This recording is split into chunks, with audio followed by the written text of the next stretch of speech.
So it'll be very interesting seeing Talia here as #1 priority from TES to take away from APA. Of course, everybody knows of his Ziggs as well as his Aurelion Soul, but he also indexed very heavily into Talia and Tristana.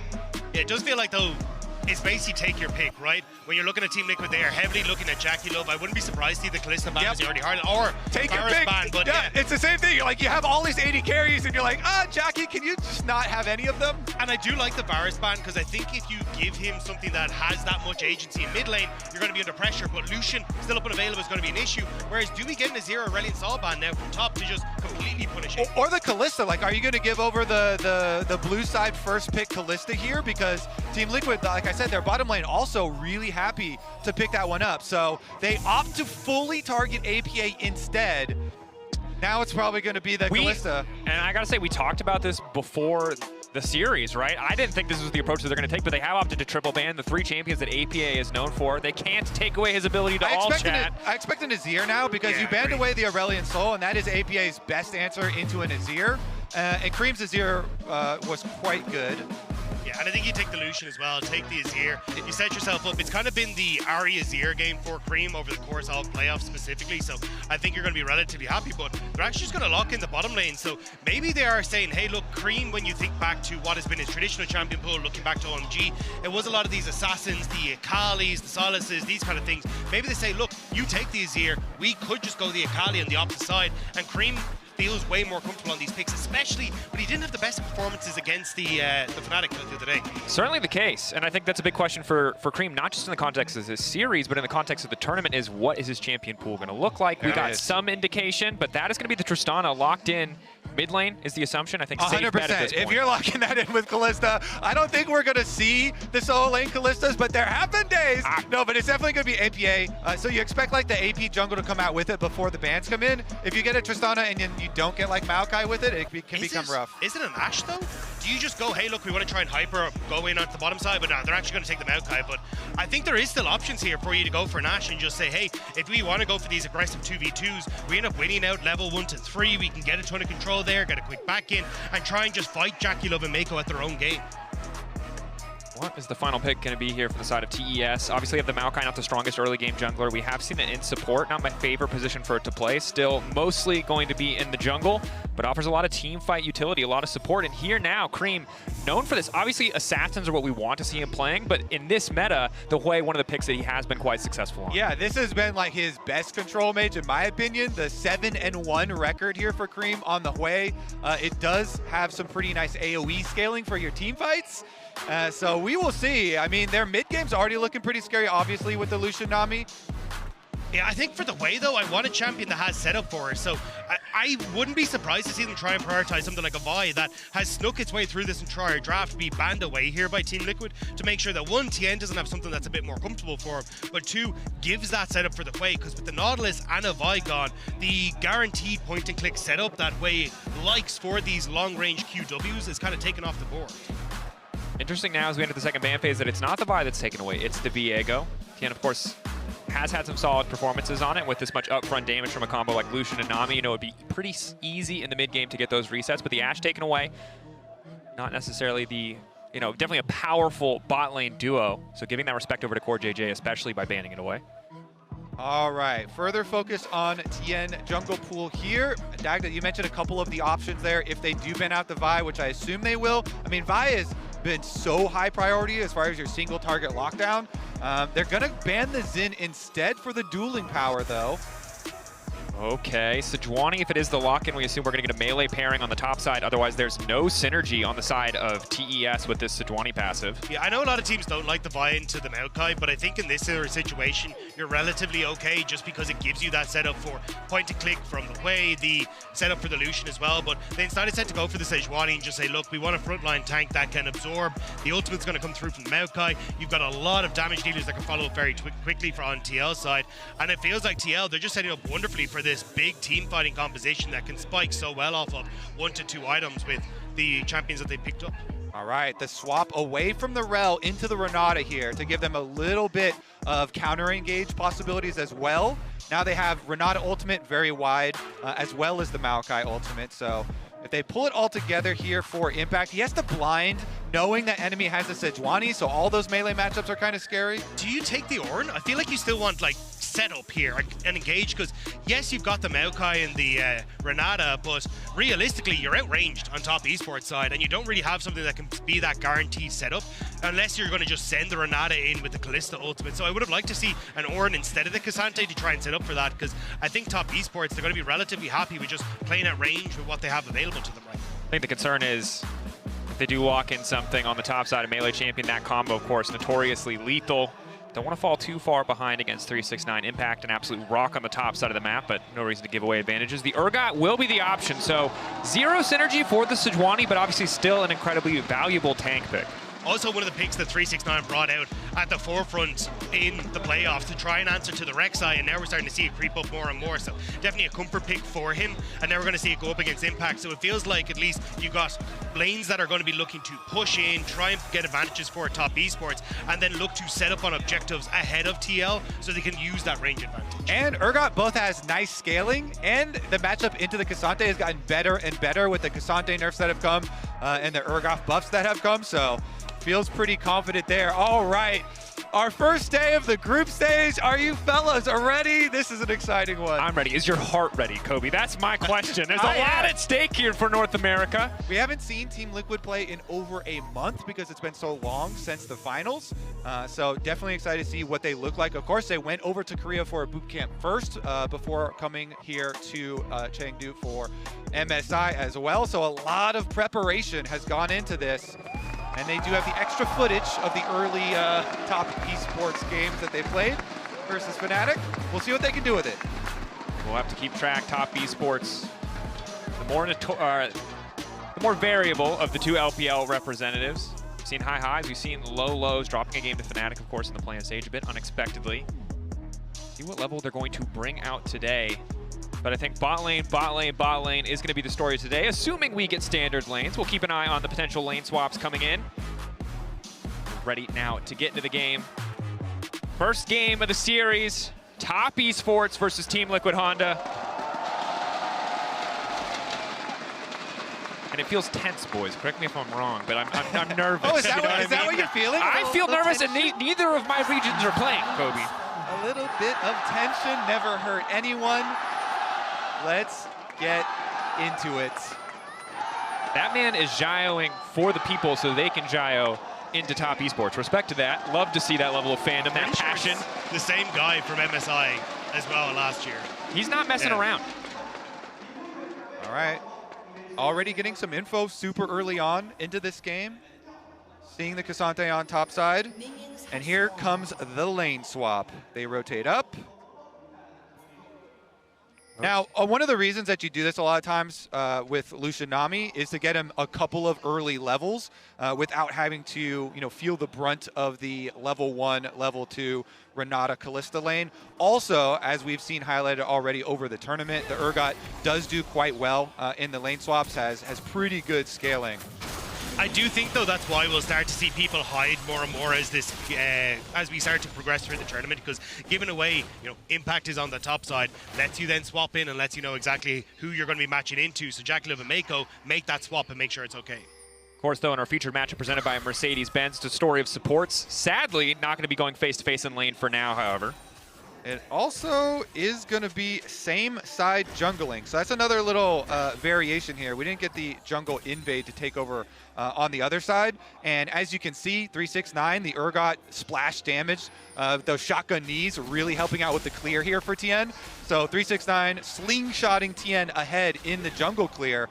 Meanwhile, Impact was up there, and you can see the small purple bar under his icon. He got half of a level of experience, though it does mean Umti is going to be significantly behind on the jungle clear, a little bit slower here, about 1 camp's worth of speed. Yeah, and it does mean that if there was any dive available, you would have TN there first, but obviously with Cassante now moving down towards the bottom side, there's not going to be a huge amount available, but I'm curious to see exactly how they want to try and set this up, because at least when you look at 369 and TN, they can immediately join for some sort of top push as a 4-man unit, or if you look, it's going to be Cassante, he's going to be a little bit, moving in now to match up with his own bot lane. Pressure on the top side, though. 3 members, 369 finally going to show his face. Obviously behind an XP, but did accelerate TN's early jungle clear. Part of the reason that he now has that level advantage.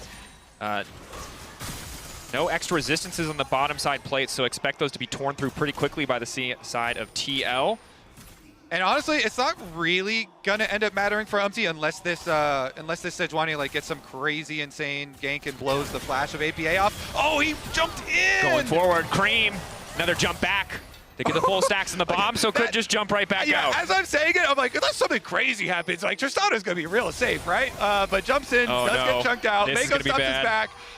So Umpty actually is gonna get met on that bottom side Scuttle Crab. He's got his bottom lane though, so TN with the steal here, steals away bottom Scuttle Crab from the opposite side of the map. The thing is, though, as soon as they see Umpty on the bottom side, TN on the bottom side, they TP impact the top side because they're like, wait a second, I can't get dove. You're going to see 369 is up there as well. So it is going to be that lane swap that we saw from FlyQuest, which is get past the first couple of levels and then just try and meet the duo lane in that bottom side afterwards. That is so illegal, though. TN here just yoinks away bottom Scuttle Crab with the lane swap side on the other side because he got accelerated by 369 and got the gank through mid lane. So he'll be up the extra Scuttle Crab advantage. It's not the biggest of advantages, but in lane swaps, we got to also, you know, we talked about we want to see what level TN's coming in at. I don't think a single crab defines it, but the confidence is what we like to see. Cream. Nice fear to disengage alongside the movement speed steroid just to back up from APA, but APA trying to keep that pressure. And keep in mind, it was a reset from Yon to buy a little bit of early itemization, just the boots alongside the Bam Scepter. Does opt to go back to bottom lane, opting into the 2v2. Yeah, and I like this one, rematching up here. They do have the turret plate extra gold that they got because it's easier to take the turret plates on bottom side. So a little bit of the tiny advantage. Also the fact that they did on a timer that sets them up now to crash several waves in that bot Terror right as Dragon spawns. TN is already on the bottom side of the map, so you can see TN going to start up Dragon right as this wave pushes in, and you can try and crash in mid. So curious to see what the response is now from Umpty, as he may be hovering mid here. Yeah, hovering mid as the duo goes up to help with that Dragon that you're talking about. Meanwhile, the bottom lane for TL should catch those CS up right at their tower and feel pretty good about it. They're coming over to check here for Umpty, so it looks like TS gonna get the objective advantage without only the Raptors being taken away from Umpty before he came on down to check. See if CoreJJ and Yon can use this opportunity to get a bit more control on the bottom side. Slow stacking a wave. It looks like maybe they want to make a play down here. I think it's a little bit awkward as well where Umpty started on the map, that all of his bottom side camps are spawning, so he wants to be down here after the Dragon has been taken. Because one of the things you could do is try and trade on the map and go, hey, I'm going to set up a ton of vision on that top side. We can actually play for Void Grubs instead, see if we can make something happen there. But because he kind of needs to feed into this bottom side, especially with 369 ward is gone. The ward is gone. Umpty's there. Good timing. Handshake goes a little bit wide here. Yon now going to start to step forward. They're going to think something's awry. Flash forward. Yon, full confidence here. Wants to keep this going. Umpty right around the corner. Jackie Love might just be in trouble. Twisted Advance not going to come out, and Jackie Love firing back. Overall, slightly positive. They do have to give up the heal on the side of TES, but it's trade for Yon's flash. Yeah, it was a really good defensive bubble there from Mako. Mako's bubble stops CoreJJ, and then Yon decides to flash it, thinking that they can have the offensive power to really put the pressure, but ends up losing out anyway. 369 started winning on these trades. The shotgun knees infuriating to play against as the Cassante. And I think if you'd hard won that bot side, there's an opportunity for you to shove in and reset to move up towards these Void Grubs and try and contest. But because Umpty had to stick around with Yon being so low, they actually can't contest on top side now. So both objectives gone, and Umpty's opportunity to make for the play on boss isn't happening. But he will need to move top, I think, to help out Impact, just to make sure he doesn't fall prey to any sort of pressure here from Top Esports. Top Esports with some pretty nice advantages for themselves as TN finishes up on the Void Grubs here. They have the objective advantage, and because they're bottom lane, Jackie, as he finishes it up, 600, okay. As their bottom lane was so calm in that pressure, here's the 2v2 possibility. Bit of an awkward 2v2. Sejuani with the level 6, Impact with the level 6. Split level differences, but Impact has ultimate crucially. Can pull 369 back. CoreJJ get headed up by the Sejuani element, that there's no immediate follow-up. 369 now in trouble to pull back. Clean thus far. Excellent handshake from CoreJJ. TL with first blood. And TL needed to make that happen. They dropped away the bot side to try and get Yon and CoreJJ up to this top end. So if they couldn't get Void Grubs and they couldn't get that play, it would have been a disaster. But picking up that kill, gifting it across to Impact is such a massive win for TL.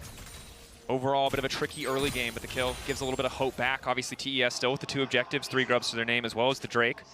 the kill. The extra gold might allow Impact to make a few more plays here in the top lane. Jackie Love and Mako have reset to the top side of the map. Level advantage. Body block coming in from Core JJ, but they're just being shepherded into their own demise. No flash for Yon. Reset coming in. Can they get the kill? It's just not enough damage. And Jackie Love, you know what he's good at, and it's these 2v2s, baby. Yeah, as Yon and Core JJ are hiding in those brush, that's what I was thinking too, Jackie. I was like, what? They're level disadvantage here, hiding in the brush up in lane, and then Jackie hits the Q through the minions to get the early chunk on Yon, and then the ultimate as they're trying to get back to tower. Most of the bullets hitting, almost all of the bullets, so much damage there, and they just take out the bottom lane. Now Impact under some pressure as well. Needs to find a way out of this one. TN taking his time on the dash forward. 2 stacks now locked up, goes forward for the Arctic Assault. Easy pickings, low health bar now, means a kill on the bottom side as well. TES, total dominance. You can see the all chat, confident words, but TES firing back with emotes, firing back with kills on both sides. They're feeling good. This is the TES people expected from people, to come in and go, we will run the early game, start to snowball that lead, and make sure they're able to play off the advantages that specifically Jackie Love's able to come in with. But 369 looking great now with TN as well. It's looking like Top Esports have come alive after stage one. Okay, so yeah, there's the Q through the minions I was talking about, and then Core JJ is blocking here for Yon, but Jackie unloads into them, and he's too low by the time they get back. His cinematic angle was so distant. We're just playing Time Crisis over here. This man's just playing a rail shooter, blasting through the TL bot lane. I mean, I was like, how many people are actually in that brush? When the observers turned off Fog of War, I thought for sure TL had another person up on this side of the map, but you know, opting into that with the level disadvantage, there have been so many moments where I'm kind of like pulling my hair out here at MSI. Well, and I think there's a couple moments where it's close, but they go bot lane after the Drake is already gone. They're top when the grubs are already taken away, and it just feels like they've been one step behind the entire game. It's also the fact they gave up that wave on bot to go top. That was the level advantage that Jackie Love came in with and then was able to abuse it. Now as well, you should be able to try and shove in this wave, and I wouldn't be surprised to see Top Esports try and back away for Dragon, but they want APA instead. APA dash out. Doesn't want to risk going for the buffer. We'll just early leap to safety as Cream keeping the pressure up at the mid lane. Lost Chapter, I mean, in a general way, essentially infinite mana, but can just keep the pressure up now. Pull for the side of APA means eventually he will get a bit of a gold influx, but just across the board, you know, Team Liquid's farmers lagging a little bit behind. Top Esports with Jackie Love having 2 kills, bounty on his head. I know. And the problem is, it's almost a 300, or it's almost a 1K gold advantage for him, and they can already rotate over towards mid lane. His static shiv done so early. look, Rob said it earlier. His average against Noah was plus 50. As long as it's not plus 50 this game, Jan is on the road to improvement. The West is doing a little better against Jackie Love. It also just feels like Jackie Love has become the guy as he rains down on Umpty here. Nope. Yep. Get the pullback up from LCS. He's absolutely that guy, but Umpty saved by Core JJ, and Ice bit a last-second shielding to keep him standing. They're just going to keep chasing him down. This is why you cannot give this guy Lucian. They are so good in the 2v2. They have so many kills. The way he plays off is just so sick to see. It's so hard in the draft because they triple ban APA. Normally there's a bit of handshaking on the AD carry bans. Normally they take at least one away, so you have a few more options. It's such a difficult puzzle for Team Liquid to solve, setting this game up for success. At least Operation saving General Umpty was a success. So for the private to the general, that's not a good sign. Rapid promotion. The needs of the battlefield, Rob, you got to understand. I'm sorry, yeah, my bad. So it's going to be a full objective sweep for Top Esports as well. Quite nice for them. Honestly, this game number one is going so smooth for them that it should be a pretty easy, mid game for Top Esports to be able to whittle down on the side tower suit. Because you have this really nice Urgot into Cassante matchup here, and 369 already almost level 9. He's feeling amazing about the way that this game is going, because the other part of that top play that we saw up here with the 2v2 was that then TN went bottom side and they got the kill onto Impact as well. So 369 with his Urgot side lane also should feel really good about this first 12 and a half minutes. This is a very different look from the Top Esports we saw in play-ins though. They were way more sloppy. TN was getting caught out in several different positions. They couldn't find that early success unless it was literally just Jackie Love and Mako gapping their opponent. So this feels significantly cleaner, and it's a much better map setup for themselves. As a lot of members though for TL and mid. Waiting off in the flank. Here comes Umti with the ultimate. Mako just might find himself in trouble. Dash forward from Jackie Love. Cleanses to body block for support. Heads up play. It's really smart because APA is in the top side. So he dashes over to Mako. Yeah, pops just the cleanse. Gets out the root. Very, very, very minimal cooldowns used here to avoid, you know, the one big possible play from Team Liquid. It's not just those offensive plays that you see from Jackie Love and Mako. It has really been the defensive ones. I can't highlight enough the bottom side play where, you know, they give enough respect. Good damage. To avoid that early gank that Umti tried to pull off with the Maokai down there. But here we go again. Tower shots. Some extra plates to the side of TL. 369 There are careful to not step forward as Umti. Yeah, the damage over time for Maokai sometimes doesn't feel good. I thought the general was supposed to be in the back line, but no, he's in the midst. He's definitely in the midst of it. He's like Alexander the Great. He's just in there going psycho. The good generals do lead from the front. Well, we might need a general in the mid lane. For now, though, happy to just push Jackie Love back for a brief moment. Yon and Core JJ holding on, but honestly, outside of the bottom lane, there's so much pressure on top side and in mid lane coming in from TES. I do like TL trying to play around this bottom side, though. When you've already used the Maokai ultimate, it's not up and available. Trying to contest for Rift Herald is just not going to be a thing. So trying to invest on that bot side, see if you can get a tower, see if you can get some more gold for impact is definitely a way to try and play this. And now Top Esports, though, going to be able to respond up on this top end. It looks like they should be able to get the top tier one themselves, though. Yeah. So I'm curious to see how TL trying to respond on the bottom half of the map. Yeah, it's going to be kind of rough for TL also because, like, you know, even though you're like, oh, yeah, we've got Tristana for later on, the itemization is really easy for Top Esports. They can just stack a bunch of armor. You're facing 280 carries. Very simple there, so let's see about a mid game. If they can open up some area of the map with Fog of War here and try and make a quick attempt on a side lane, try and get a kill there, try and chain an objective off of it, you know, that might be a way. But this is the thing that I say, this is risky from 369 actually. He's going to get caught here. Ulti. Dash out, nice buffer coming to 369, rooted halfway through, but a quick handshake back. Go. APA going to be happy to be donated this kill. Maybe they give it over to Yon, and they do. There you go, exactly. You go for the side lane, you make the numbers advantage play, you grab the objective afterwards, and you're still down multiple thousands of gold, 6 scrubs, and 2 dragons. MasterCard lane economy snapshot. It's looking like a TL recession, but we've come back from worse. You can always scale. There's always time. Yeah, I mean, look, you have to try and find these picks because I think if you go into team fights again, you just don't have the real setup for a long range. You have the long range engage with a Maokai, but it's very easy for Top Esports to respond. You need something that's a bit more creative. So a 369 kind of gifting that one to you. Very lazy reset from him. But when you come in towards Dragon now, this gives TL a lot of control in this area, and maybe they can look for something, but Umti might be caught. Crucially, the bubble not connecting. Cloud Rift at a little bit extra movement speed, going to take him out to safety. If you see the bottom of your screen on the left and right-hand side, average gold and combat gold, Team Liquid still pretty far behind. We're fighting it. Here off to the side. Impact, the Cassante can be big here. 369 is top side. He does have TP, but it's going to take him 4 seconds to get here. Herald used mid lane. TES, it seems like trying to cheat tempo a bit, force Team Liquid to respond. I think they're going to try and take mid and go for the tier 2 on top. A Cloud Dragon isn't the end of the world for TL to get, so they're just going to try and immediately shift across the map with Jackie Love chasing down the general, but here comes the rest of the army to try and protect. Umtree now needs to back away, but he wants to keep going forward. Jackie Love, the priority target, taken down. Impact coming in out of nowhere. Mako now retreating into the waiting arms of 369 and Cream, trying to keep that support safe. TES 4 members strong to the 5 on the side of TL, but TL have burned so many cooldowns, so many low health bars, they have to be careful about the Urgot. But APA getting caught out. 369, is he going to go forward? Maokai goes in. Dash back coming in from 369, but they want to keep stepping up. 369, the side step goes in. No, he gets the ulti off. Impact pulls him in, but now it's just the 369 double kill. That is not at all what they wanted. Only gets the 1 for now. Impact running, but Mako on the chase.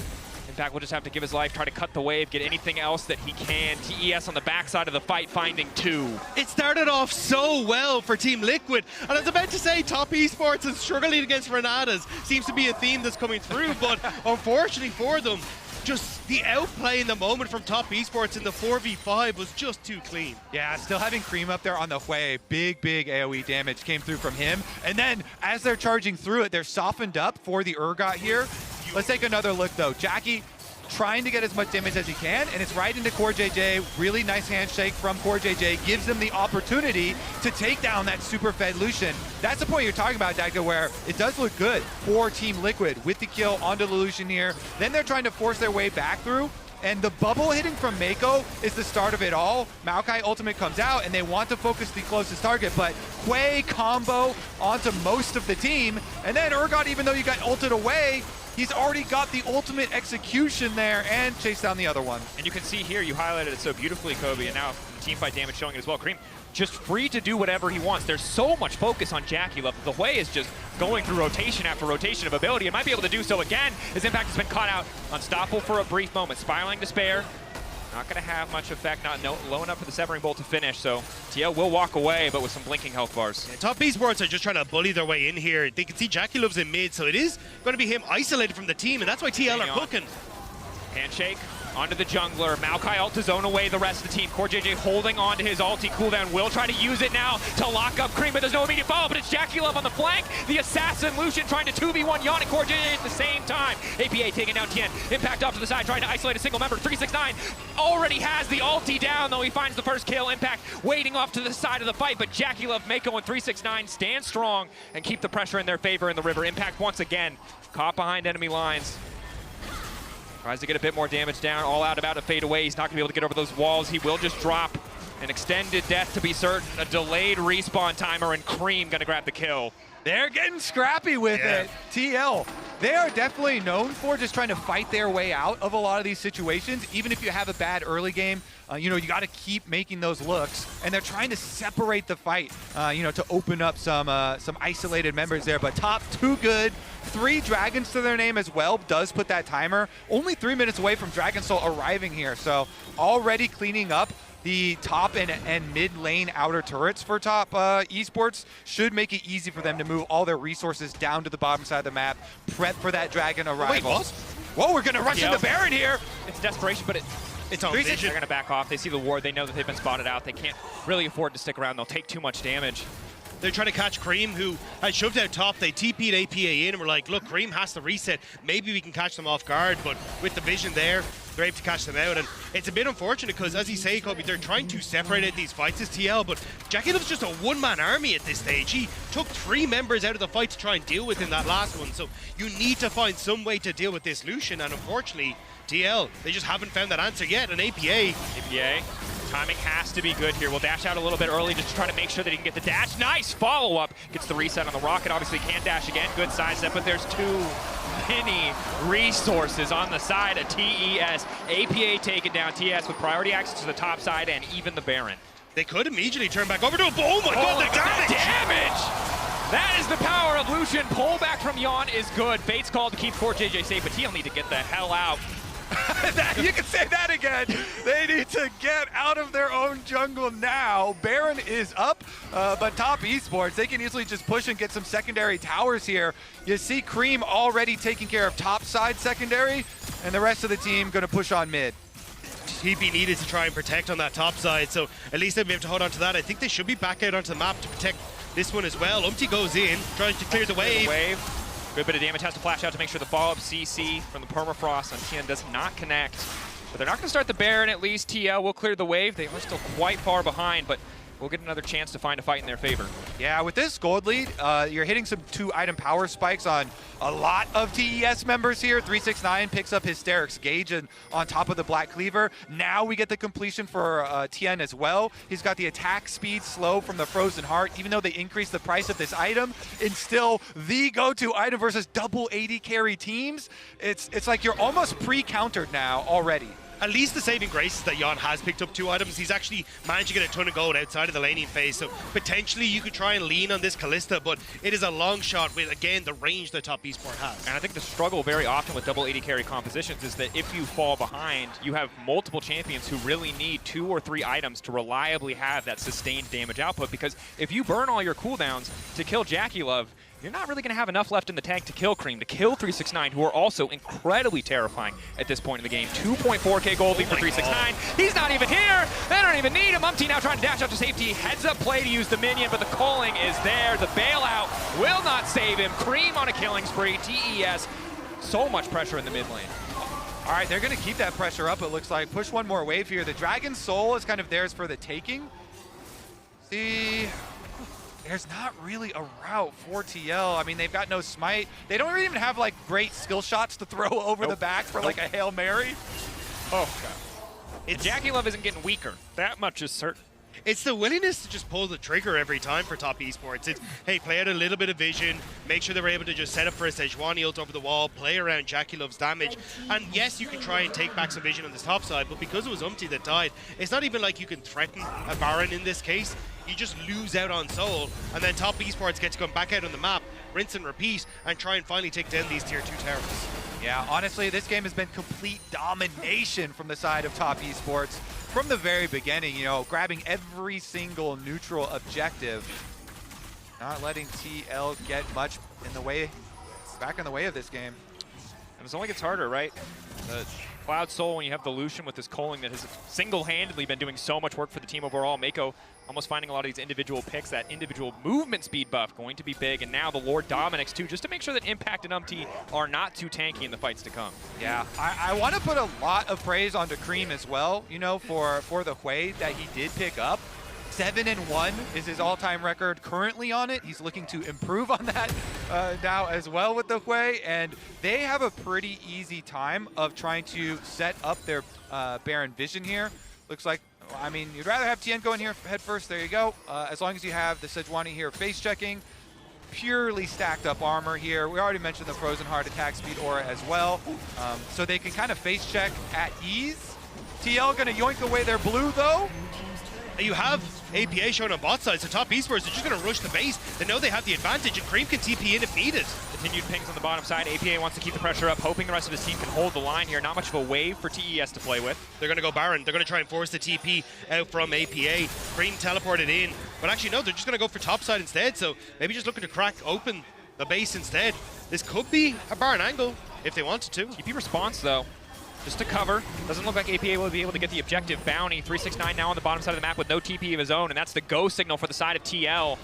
Ulti only going to connect, though, onto Tien, and Jackie Love now ready to fire back, calling through an entire jungler's health bar in the blink of an eye. Handshake back. Poor JJ slowed up for a brief second, has to force out to splash out, to safety, and now on the bottom side, the 1v1, 369. He's already ulted. Looking to lock up the target, takes his time, reactivating the R, insult to injury. I was about to say TL getting that teleport from 369 was actually great, because you just got 2 TPs out from top esports when you needed to, and then they just kind of killed everyone, so the whole point fell across as, Yon, what are you Round 2! Yon? I don't know if you win Mortal Kombat versus the Urgon. I don't know if this is what you wanted. Yon, run! Poor JJ! Run, Poor JJ! Poor JJ. All the spears stacked up. And they Looks like Anna Joy Taylor at the Mad Max premiere, but it will not work. Go again! Round 3! Scaling the Urgot here. 3. Send in the Maokai. Just get him in. So you can see on the minimap, I thought Jan was going to wait a little bit because Core JJ was on the way. He was walking over to him. But here's another look at round 1 with the Urgot. APA on the first jump, trying to get his way to the Blast Cone. Even with the Blast Cone there. Have you ever heard of the power of Cloud Soul, my good man? That is a fast Urgot. He is supposed to be he's gone. That's not the case, and Yon is dead. Again, 369 took the 2v1 attempt personally. He's here to extract revenge. Pressure in the mid lane. TES gonna break open the base of TL, look to knock down an inhibitor or just play for kills. Jackie Love taking his time with impact. Good handshake back from poor JJ. Umti trying to buy a bit more space, but it's APA who's been caught out. The CC connecting. Hostile takeover doing absolutely nothing as 369 and Tien just 2v5 the entire team. Now Jackie Love is here and kills are coming in left and right. It started with objectives. It turned into kills. Now it's the whole entire map that TES are dominating. Game 1 belongs to them from start to finish. They have been in control. Team Liquid sent back to the drawing board in this best of 5 as TES claim first blood. This felt personal. Top esports did not want to muck about in this one. Kill after kill, clean from the get-go. Top esports. That was an impressive showing. Clean game there from them. My goodness. I knew it was over when Tien stole that scuttle crap. You call it the mental damage. damage. Incalculable. The Scuttle Crab yoink from the other side of the lane swap jungle. Honestly, though, from top to bottom, you had 369 Urgod, you had Jackie Love and Mako smurfing, you had Cream absolutely blasting them with the AoE. In the one fight where TL did kill Jackie Love, Cream picked up the slack. He did 5.5k damage. Yeah. The one fight they kill Jackie Love. It's a terrifying prospect. We'll have to see how TL adapt coming into our second game. For now, let's head on over to the analyst desk to break that one down. Back to the drawing board, and shell-shocked, I can imagine, from the side of Team Liquid, running into an incredibly strong